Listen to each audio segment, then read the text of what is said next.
My name is Isni Atira Adenin Bitikaro Anwar, metric number CP100051, fraud invoice in Malaysia.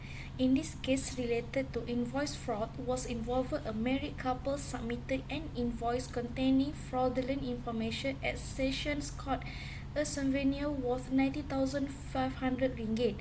The party was involved Muhammad Razi Kasti, 51 years old, and his wife Nolela Surit, 49 years old, before charged Azura Alwi. The fact of the case, Muhammad Razi was accused of submitting fraudulent invoice to the branch manager of Social Management Service and Department. Nolela is accused of aiding and abetting a husband to commit a crime in the same place on the same day. They were also accused of submitting a duplicate invoice to a same manager of SOSO on January 27, 2017, which contained false information. The court was held that these allegations were made in accordance with Article 18 of the Malaysian Anti-Corruption Commission Act and Article 34 of the Criminal Code. The maximum sentence is 20 years in prison and the penalty of 5 times the amount satisfied or 10,000 ringgit wherever is higher if found guilty. Next, fraud invoice in Singapore.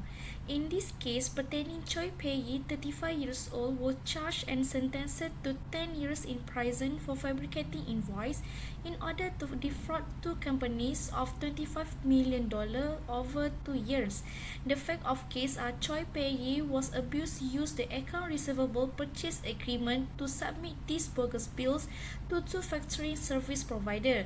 Choi Pei-yi amassed vast sums of money via forging invoices. It was held that Choi was in charge of falsifying invoices. Deputy Prosecutor Leong Weng Tat requested an 11-year sentence, stating that general deference was essential and that the defendant was acting clearly in his own self-interest. Choi was charged with 235 counts of fraud and 2 counts of money laundering in this case, and she was held on $300,000 bond. Lastly, fraud invoice in India. CGST Commissioner, a case of false invoice against 7 companies was registered with an initial value of approximately 35 billion rupees quantified as a tax liability involving 3.9 billion rupees operated by a group of counterfeit companies in the Amritsar, Batala and Jalandhar region. Ms. Navbharat Alliance and Chemical, Amritsar, one of the main co-defendant and planner of the false company syndicate, admitted bearing the individual tax liability of 9.46 million rupees. The Chief Judicial Officer of Amritsar detained him and remanded him in custody awaiting trial. The CGST department is investigating all businesses that fraudulently receive false ITC from these and other virtual entities in the region and will implement a zero-tolerance policy for such daily-like fraud. The court was held that the perpetrators of the scam are undergoing further investigation and are expected to take substantial action to recover government debt soon.